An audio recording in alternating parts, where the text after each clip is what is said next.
குழு ஆயுதங்களுடன் என்ன செய்ய போகின்றது என்று தேரர் ஒருவர் எழுப்பிய கேள்வியால் ஒரு பரபரப்பான சூழல் ஏற்பட்டிருக்கிறது. அது மாத்திரமல்லாமல் பரிசோதனையின்றி விடுவிக்கப்பட்ட 323 கொள்கலன்கள் தொடர்பில் புதிய ஒரு சர்ச்சை கிளம்பியுள்ளது. இந்த நிலையில் தேசிய மக்கள் சக்தியின் உறுப்பினர் ஒருவர் மீது போலீசாரிடம் முறைப்பாடு வழங்கப்பட்டிருக்கிறது. இவ்வாறு இன்று இலங்கையில் பதிவாகிய பல முக்கிய செய்திகளை தொகுத்து வழங்குகின்றது இன்றைய செய்திகளின் தொகுப்பு.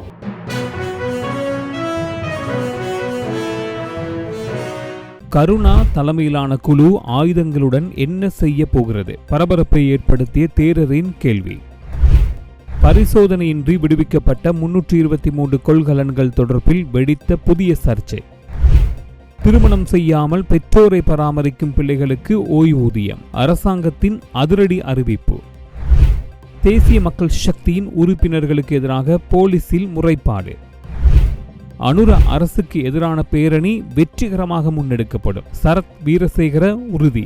கேரள அவசிய மையம் எந்தவிதமான பிரச்சனைகள் இருந்தாலும் 24 மணி நேரத்தில் தீர்வு கிடைக்கும். தொடர்புக்கு 9908165856.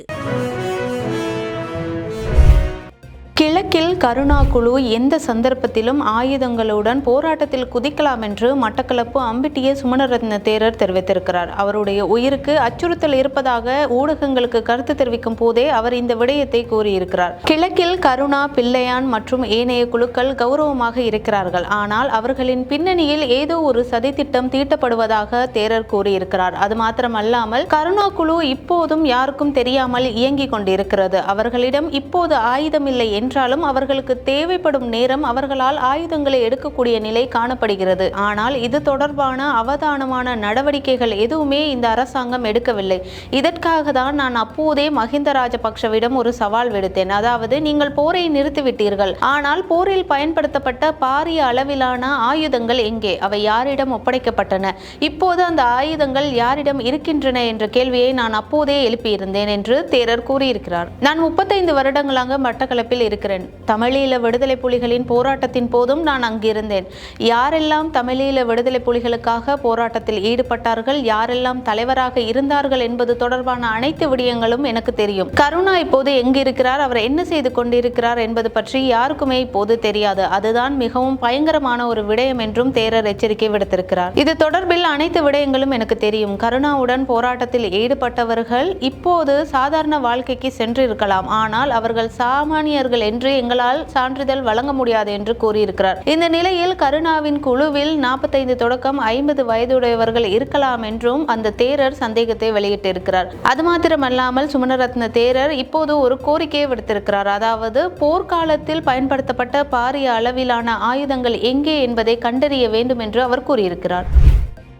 பரிசோதனையின்றி சுங்கத்தால் விடுவிக்கப்பட்ட கொள்கலன்களில் ஆயுதங்கள் இருந்ததாக தான் பொறுப்புடன் கூறுவதாக நாடாளுமன்ற உறுப்பினர் அர்ச்சுனா ராமநாதன் தெரிவித்திருக்கிறார். ஐக்கிய மக்கள் சக்தியின் நாடாளுமன்ற உறுப்பினர் சமிந்த விஜயஸ்ரீ இன்றைய தினம் உரையாற்றும் போது அந்த கொள்கலன்கள் அர்ச்சுனாவின் கொள்கலன்கள் என்று குறிப்பிட்டதாக கூறி ஒழுங்கு பிரச்சினை எழுப்பிய போது நாடாளுமன்ற உறுப்பினர் அர்ச்சுனா ராமநாதன் இந்த விடயத்தை முன்வைத்திருந்தார். இது தொடர்பில் அர்ச்சுனா ராமநாதன் மேலும் சில தகவல்களை வெளியிட்டிருந்தார். அதாவது, இவர் 1 மாத காலம் ஐரோப்பாவிற்கு விடுமுறைக்காக சென்றிருந்ததாகவும் அங்கு சென்றிருந்த போது அவருக்கு அதிமுக்கிய ஆவணங்கள் கிடைத்ததாகவும் கூறியிருக்கிறார். அது மாத்திரமல்லாமல் இந்த கொள்கலன்களில் ஆயுதங்கள் இருந்ததாக அவர் உறுதியாக தெரிவிப்பதாகவும் இது தொடர்பான தகவல்களை அவர் புலனாய்வுத்துறை அல்லது இன்டர்போலுக்கு அவரை அழைத்து கேளுங்கள், நான் சொல்வேன் என்று அவர் கூறியிருக்கிறார். இந்த நிலைமையில் பிமல் ரத்நாயக்கா அமைச்சராக இருந்த போது இந்த கொள்கலன்கள் விடுவிக்கப்பட்டதாகவும் அங்கு குறிப்பிடப்பட்டிருந்தது. அது மாத்திரமல்லாமல் அர்ச்சுனா ராமநாதன் இவ்வாறு பரிசோதனையின்றி விடுவிக்கப்பட்ட கொள்கலன்களில் ஆயுதங்கள் இருந்ததாக கூறப்படும் விடயம் தொடர்பாக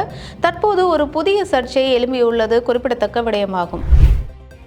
திருமணத்தை பற்றி யோசிக்காமல் தங்களுடைய பெற்றோரை பராமரிப்பதற்காக தங்களுடைய வாழ்க்கையை அர்ப்பணிக்கும் பிள்ளைகளுக்கு ஓய்வூதியம் வழங்குவதற்கான சட்ட ஏற்பாடுகளை செய்யலாம் என்று அறிவிக்கப்பட்டிருக்கிறது. இவ்வாறான பிள்ளைகள் அவர்களுடைய 26 வயதை எட்டிய பிறகு அவர்களுக்கான ஓய்வூதியம் வழங்குவதற்கான சட்ட ஏற்பாடுகளை செய்ய முடியும் என்று பொது நிர்வாக மாகாண சபைகள் உள்ளூராட்சி அமைச்சர் சந்தன அபயரத்ன தெரிவித்திருக்கிறார். பெற்றோரை பராமரிப்பதற்காக தங்களுடைய வாழ்க்கையை அர்ப்பணிப்பது ஒரு சிறந்த செயல் என்றும் அவர் கூறியிருக்கிறார். எனவே இவ்வாறான பிள்ளைகளுக்கான ஓய்வூதியத்தை வழங்குவதற்கான சட்ட ஏற்பாடுகளை செய்ய முடியும் என்றும் அவர் கூறியிருக்கிறார். அது மாத்திரமல்லாமல் தற்போது ஓய்வூதியம் பெறுபவர் மரணித்து விட்டால் அவருடைய வாழ்க்கை துணைக்கும், அந்த வாழ்க்கை துணையும் மரணித்து விட்டால் அவர்களுடைய பிள்ளைகள், அதாவது 26 வயதை எட்டிய பிள்ளைகளுக்கு ஓய்வூதியம் வழங்கப்படுவதாக அவர் தெரிவித்திருக்கிறார். இந்த நிலைமையின் அடிப்படையில் எதிர்காலத்தில் தங்களுடைய வாழ்க்கையை தமது பெற்றோரை பராமரிப்பதற்காக அர்ப்பணிக்கக்கூடிய பிள்ளைகளுக்கு அவர்களுடைய 26 வயதை எட்டிய பிறகு அவர்களுக்கான ஓய்வூதியம் வழங்குவதற்கான சட்ட ஏற்பாடுகள் செய்யப்படும் என்று அவர் கூறியிருக்கிறார்.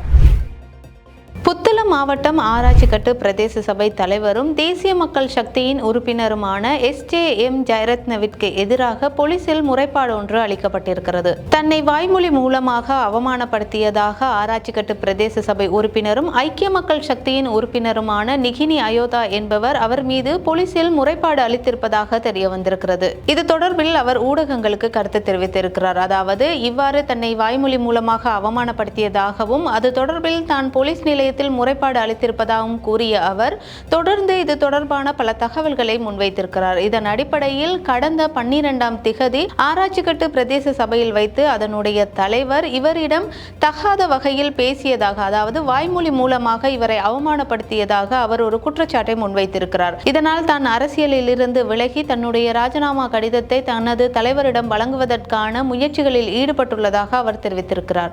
இது தொடர்பில் போலீசார் கருத்து தெரிவிக்கும் போது இந்த சம்பவம் தொடர்பில் மத்தியஸ்த சபை ஆணைக்குழுவிற்கு அறிக்கை சமர்ப்பிக்கப்பட்டிருப்பதாகவும் ஆனால் பாதிக்கப்பட்ட தரப்பினர் சமரசத்திற்கு தயாராக இல்லை என்றும் கூறியிருக்கிறார்கள். எனவே இந்த விடயம் தொடர்பான மேலதிக விசாரணைகளை மேற்கொண்டு வருவதாக போலீசார் தெரிவித்திருக்கின்றனர்.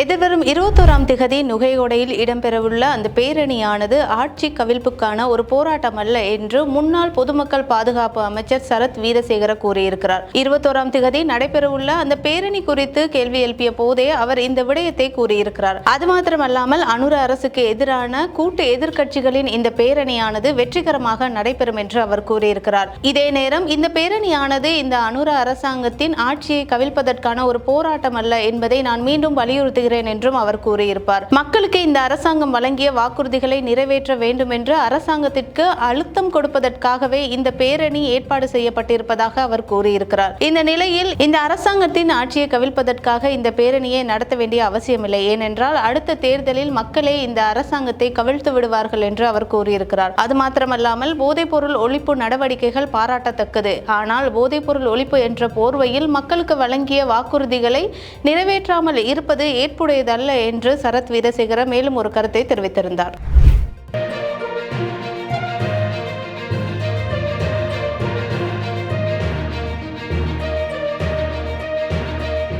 கேரள அவசிய மையம் எந்தவிதமான பிரச்சனைகள் இருந்தாலும் 24 மணி நேரத்தில் தீர்வு கிடைக்கும். தொடர்புக்கு 9908165856.